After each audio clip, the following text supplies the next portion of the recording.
오늘 하나님의 말씀은 요한복음 14장 22절에서 28절까지 말씀입니다. 함께 읽겠습니다. 가룟이 아닌 유다가 이르되 주여 어찌하여 자기를 우리에게는 나타내시고 세상에는 아니하려 하시나이까.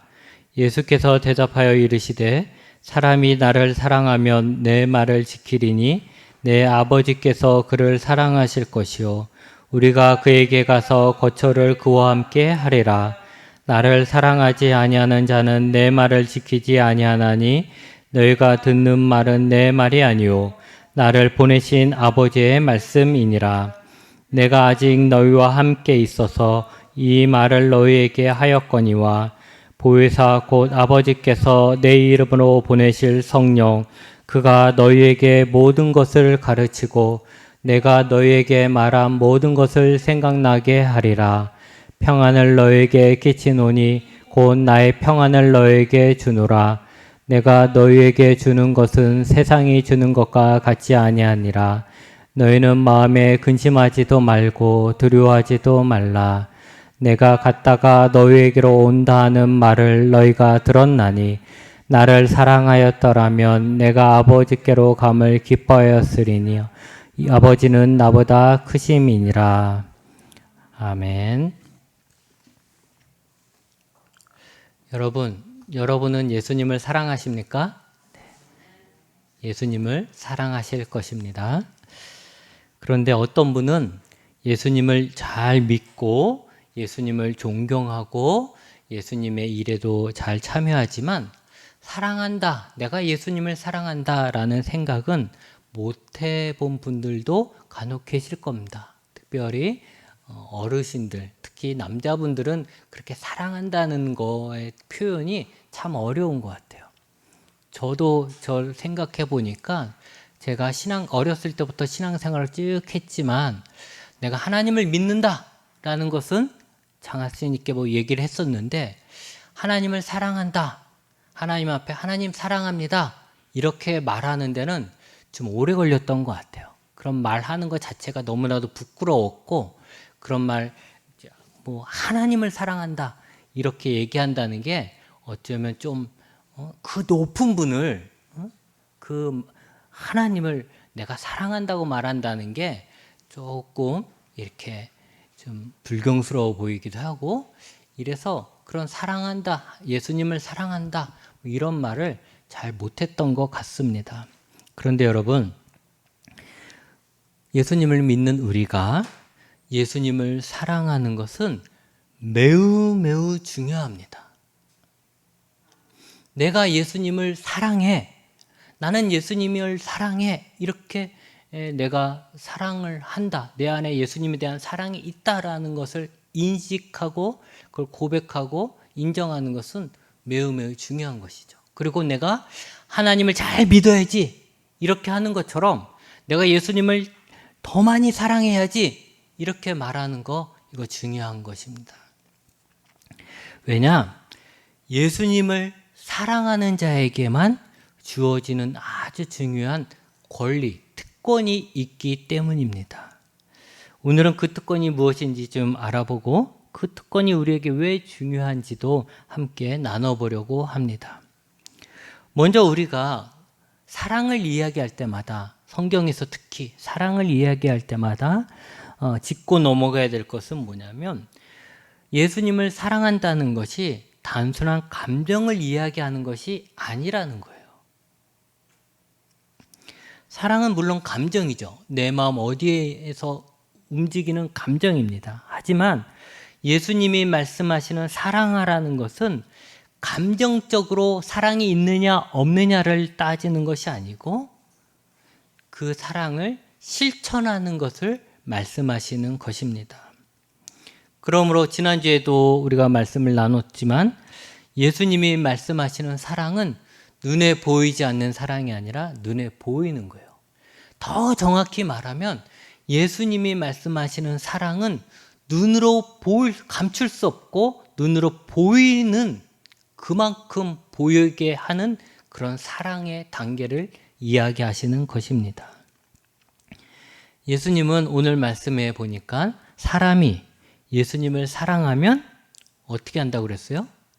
가슴이 두근두근 거린다고 그랬어요? 아니고 예수님의 말을 지킨다라고 하셨어요. 마치 학생들이 연예인을 막 사랑하는 것처럼 예수님을 사랑하면 예수님의 막 그림을 막 방에다 다 붙이고 매일매일 예수님을 생각하고 예수님에게 사랑 고백을 하는 거, 그런 게 아니라는 거죠. 예수님을 사랑하면 어떻게 한다고요? 예수님의 말을 지킨다는 거예요. 반대로 예수님의 말을 지키지 않는다면 그것은 아직 예수님을 사랑하는 것이 아니라는 것이죠. 여러분, 예수님의 사랑은 단지 달콤한 사랑의 고백이 아닙니다. 우리가 막 찬양을 하면서 예수님 사랑합니다, 사랑해요 주님 할 때마다 느껴지는 어떤 달콤한 그런 마음 있잖아요.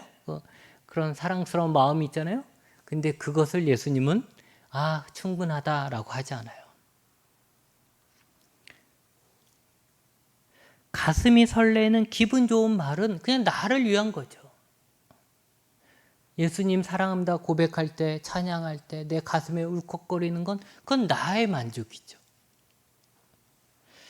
예수님의 사랑은 예수님께 나 자신을 드려서 예수님의 말씀을 지키는, 순종하는, 예수님께 충성하는 그런 사랑입니다. 그러기에 여러분, 예수님의 말을 지킨다는 거, 이거 쉬운 일입니까? 쉽지 않아요. 예수님이 말씀하셨듯 예수님의 말을 지키고 예수님을 따라가려면 나 자신을 부정해야 돼요. 그리고 나 자신을 헌신, 드려야 되는 거예요. 여러분, 죄악에 있는 우리가, 내가 전부라 생각하는 우리가, 내가 최고라고 생각하는 우리가 나 자신을 부정하고 내가 이 세상에서 제일 중요한 우리가 그 나를 하나님 앞에 드린다? 이거는 정말 어려운 일이죠. 그 상태라면. 그러기에 여러분, 우리가 예수님을 사랑한다는 것은 아무런 각오도 없이 그냥 음악에 맞춰서, 그냥 그 음악에 심취하여 고백할 수 있는 말이 아닙니다. 예수님이 말씀하신 사랑은 예수님이 우리에게 보여주신 그 사랑을 보면 알 수가 있는 것이죠. 요한복음 15장 13절에 예수님은 사람이 친구를 위하여 자기 목숨을 버리면 이보다 더 큰 사랑이 없다라고 하셨습니다. 그러면서 너희는 나의 친구라고 하셨죠. 결국 예수님은 우리를 사랑하시는데 그 사랑이 어떤 모습이었냐면 자기 목숨까지도 버리는 그런 사랑이었던 것입니다. 예수님의 사랑과 가장 비슷한 사랑이 무엇일까? 우리가 경험할 수 있는 가장 비슷한 사랑이 무엇일까? 그것은 부모의 사랑입니다. 물론 모든 부모가 다 그렇지는 않지만 일반적으로 우리가 경험하는 많은 사람들 중에 부모의 사랑이 가장 예수님의 사랑과 비슷하다는 거죠. 여러분, 우리가 태어납니다. 태어나면서 우리는 많은 사랑을 하게 되지요. 제일 먼저 태어나면 부모를 사랑하게 되죠. 그리고 형제를 사랑하게 됩니다. 그리고 친구를 사귀면서 친구를 사랑하게 되죠. 그리고 어느 정도 나이가 차면 이성을 만나고 그 이성을 죽고 못 살 정도로 사랑하게 돼요. 그래서 결혼을 하죠. 그러다가 아이를 낳게 되면 이제 아이를 사랑하게 됩니다. 그렇게 우리가 살아오면서 많은 사랑을 하게 되는데 그 중에 가장 큰 사랑은 아마도 부모로서 자녀를 사랑하는 그 사랑일 것입니다. 왜냐하면 많은 사람을 만나 사랑을 하더라도 자녀에게 하는 것만큼 헌신적으로 나의 것을 포기하고 내어주면서 사랑하지 못하기 때문입니다. 자기의 것을 포기하고 내어주는 사랑, 그것이 예수님이 말씀하신 사랑과 가장 비슷한 사랑입니다. 그러면 예수님을 사랑한다는 것을 마치 내가 내 자녀를 사랑하여 내 자녀에게 하는 것처럼 그렇게 해야 된다라고 볼 수가 있는 거예요. 우리가 이제 경험상 가장 비슷한 사랑을 찾다면 그렇게 예수님을 사랑해야 되는 거예요.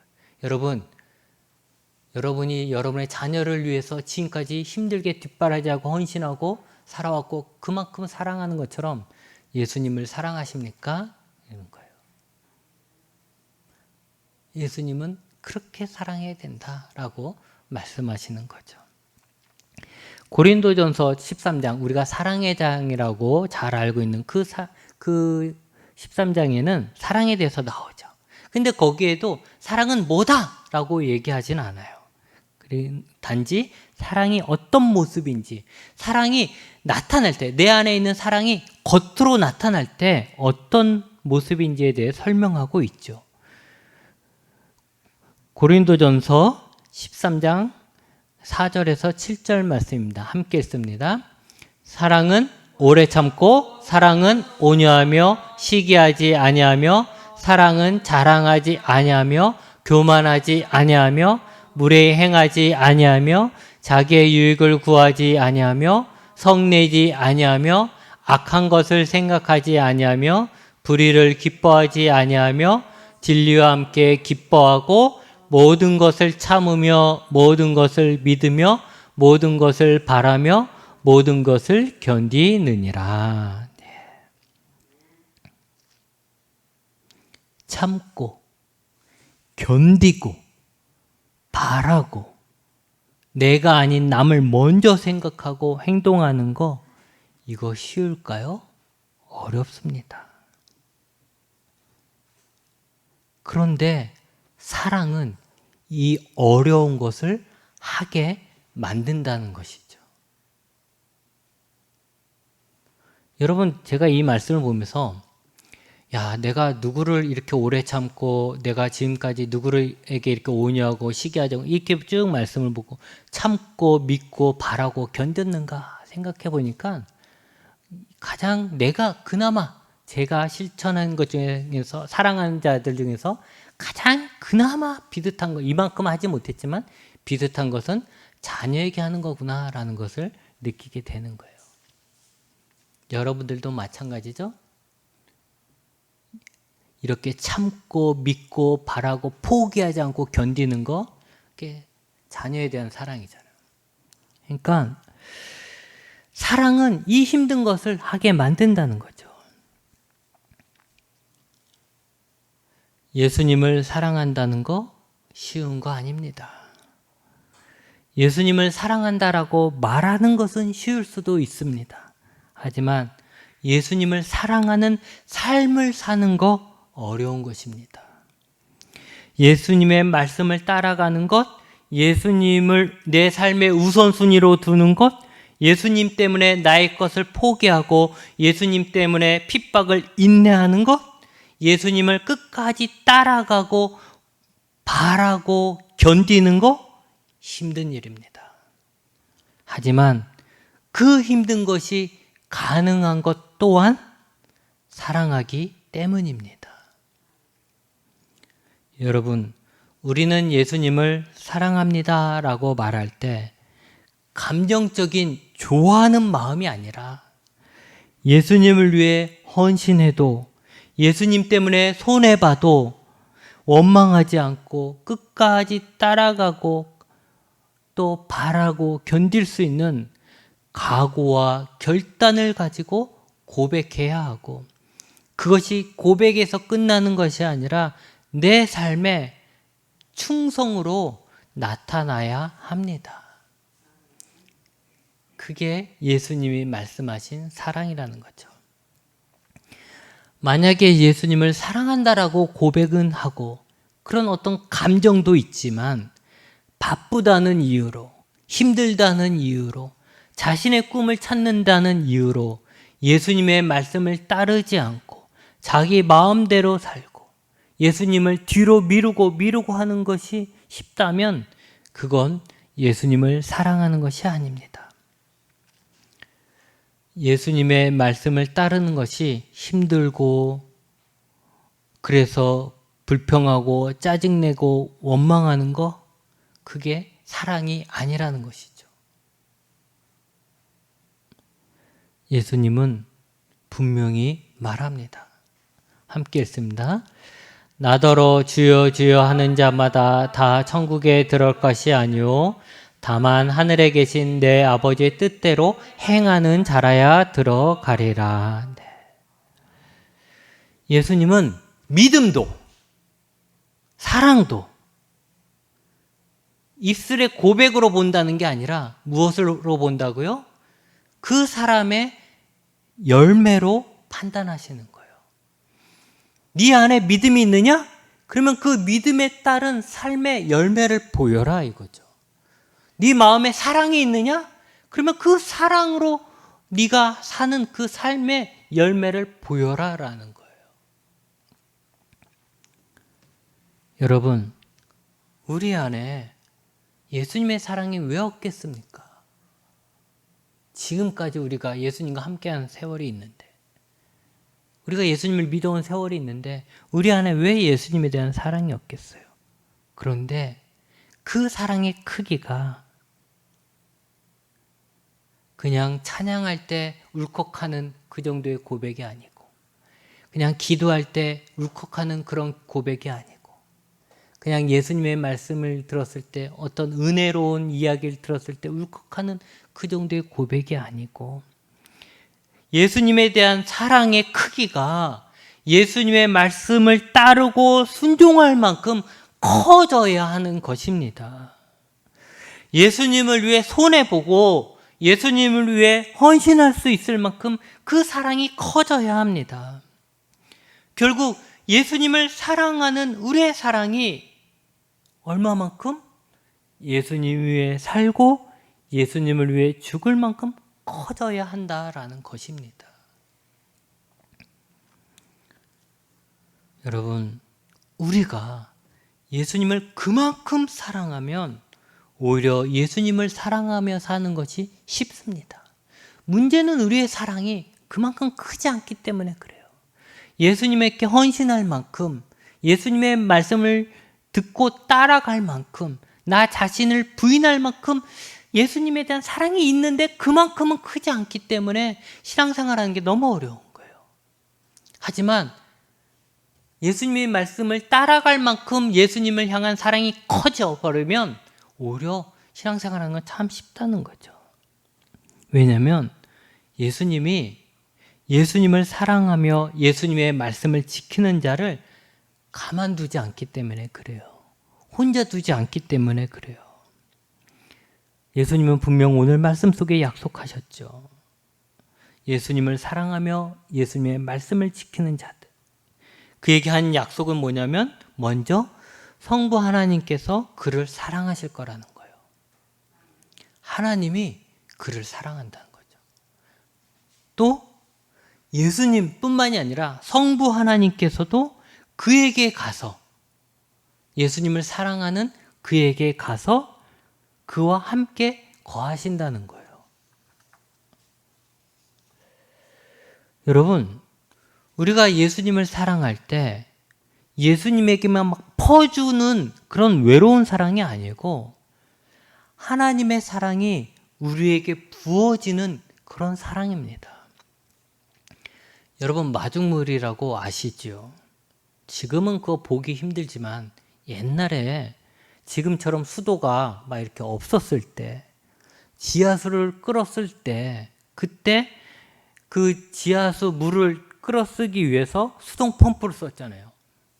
이렇게 생긴 거, 그걸 자꾸 막 이렇게 펌프질 해가지고 물을 끌었었죠. 그때 여러분 다 해보셨겠지만 물이 아무것도 없는데 물을 끌어쓰기 위해서 어떻게 해야 됐죠? 물을 한 바가지 퍼갖고 와가지고 그 펌프에다가 부어야 되는 거예요. 그러면 그리고 붓고 그 다음에 막 펌프질을 하면 어떻게 됩니까? 이제 물이 막 콸콸콸 나오게 되죠.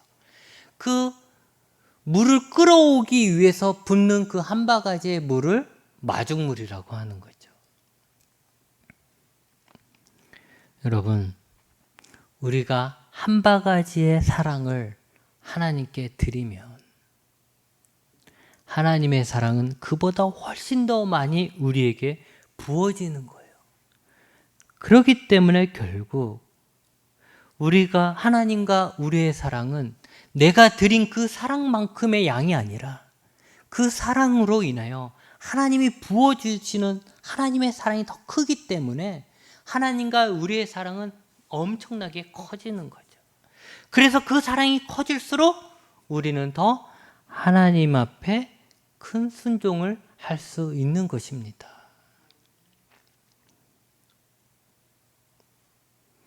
또 삼위일체 하나님이 우리에게 오셔서 우리와 함께 하십니다. 여러분, 신앙이라는 게 뭘까?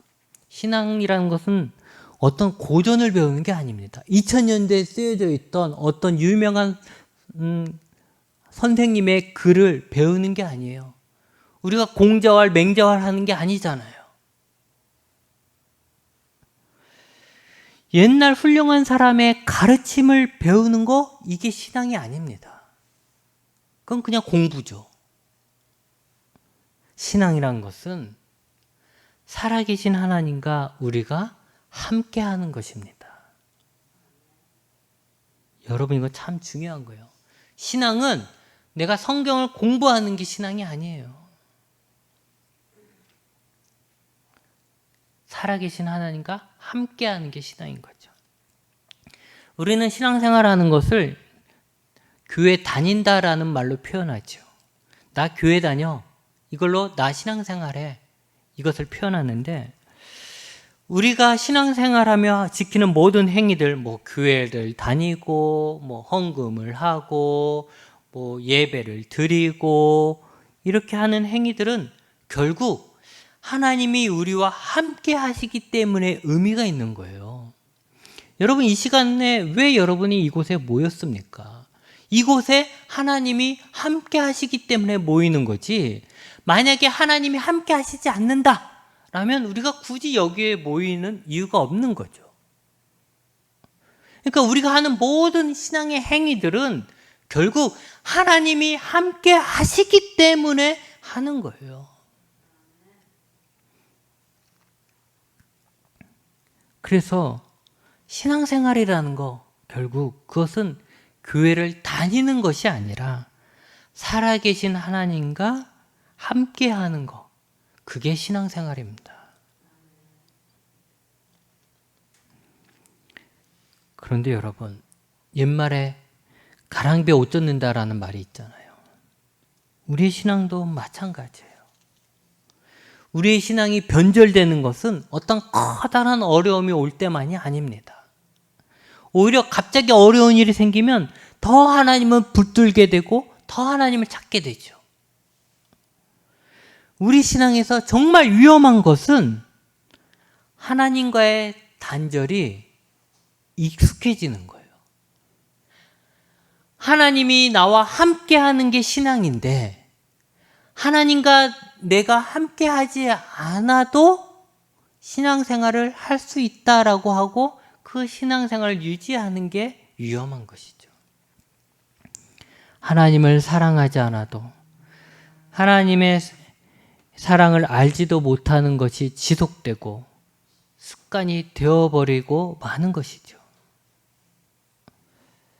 하나님이 나와 함께 하신다는 그 생각이 점점 흐려지는 거예요. 그렇게 성삼위일체 하나님의 존재가 나에게 잊혀져 가고 습관적인 행동들만 남을 때 우리의 신앙은 병들게 되는 것입니다. 사람들이 신앙이 식어버릴 때가 있잖아요.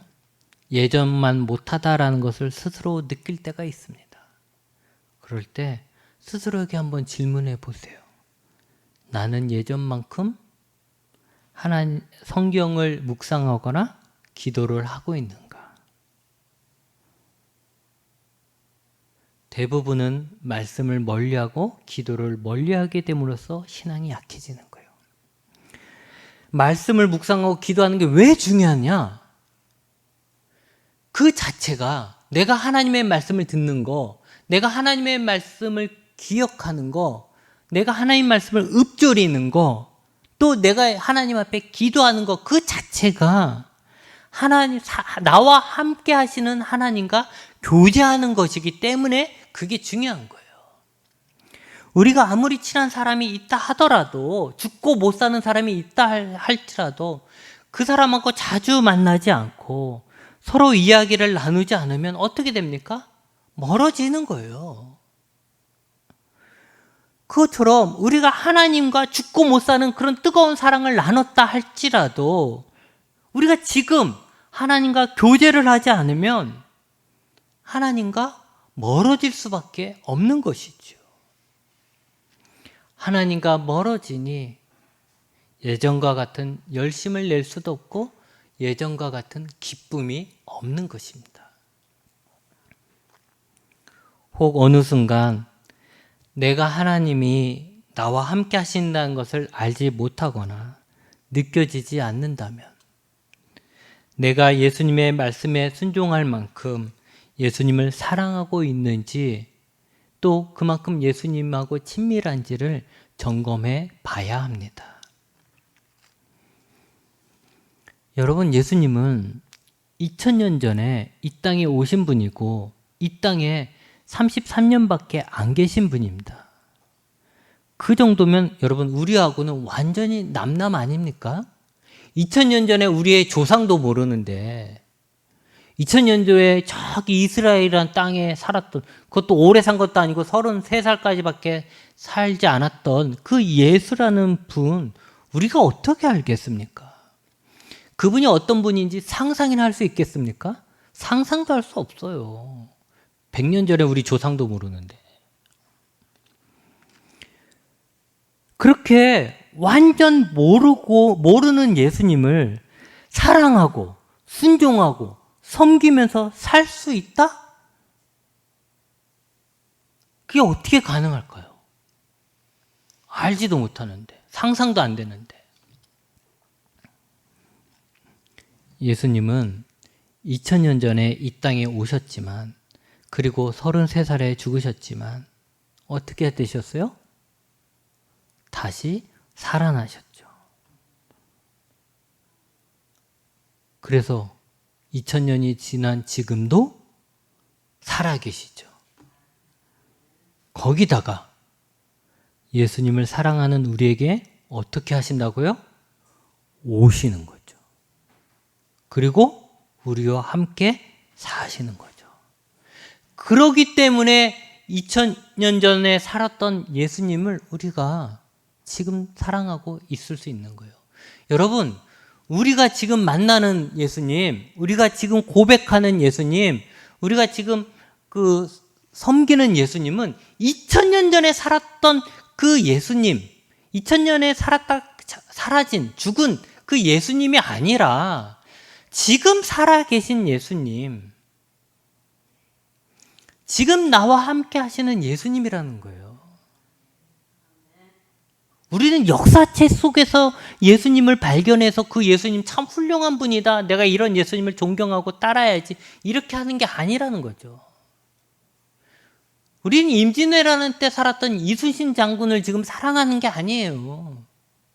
우리는 지금 2022년인 지금 살아계신 예수님, 지금 나에게 오셔서 나와 함께 계시는 예수님을 사랑하고 섬기는 것입니다.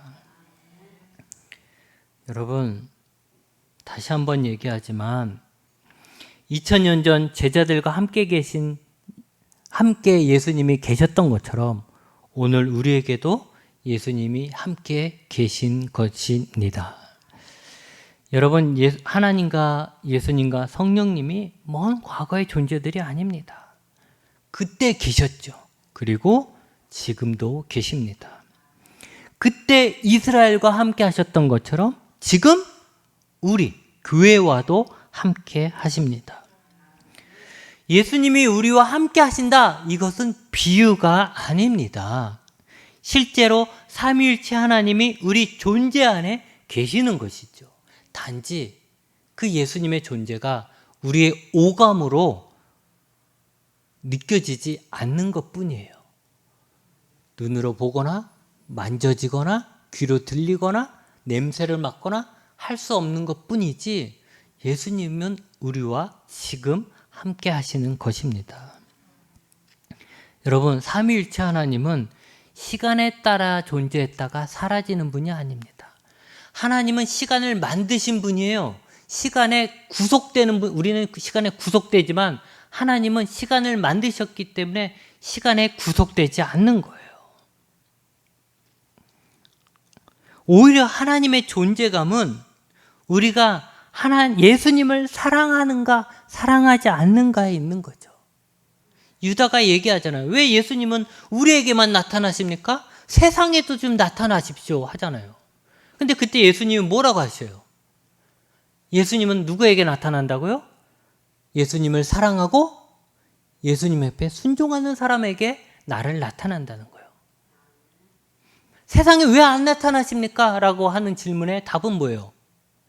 세상이 예수님을 사랑하지도 않고 예수님 앞에 순종하지도 않으니까 그들에게 나타나지 않는 거예요. 그러니까 예수님이 누구에겐 있고 누구에게 없느냐는 시간에 따라서 2000년 전에는 있었고 2000년 후에는 없었던 게 아니라 결국 어디요? 예수님을 사랑하는 자, 예수님 앞에 순종하는 자, 그에게는 예수님이 나타나시고 예수님을 사랑하지도 않고 예수님을 순종하는 것도 하지도 않고 하는 자에겐 예수님이 나타나지 않는 거예요. 간혹 우리는 이렇게 얘기하죠. 하나님이 살아계신다면 왜 나한테는 안 보여줘? 너는 뭐 하나님 맨날 얘기하는데 나한테는 왜 하나님이 안 나타나셔? 그건 왜 그러겠어요? 내가 그 사람보다 하나님을 사랑하지 않기 때문에. 하나님의 순종할 만큼, 아까 처음에 말씀드린 것처럼 예수님의 말씀을 따르고 나아갈 만큼, 내가 예수님께 헌신할 만큼 예수님을 사랑하지 않기 때문에 예수님이 나타나지 않는 거예요.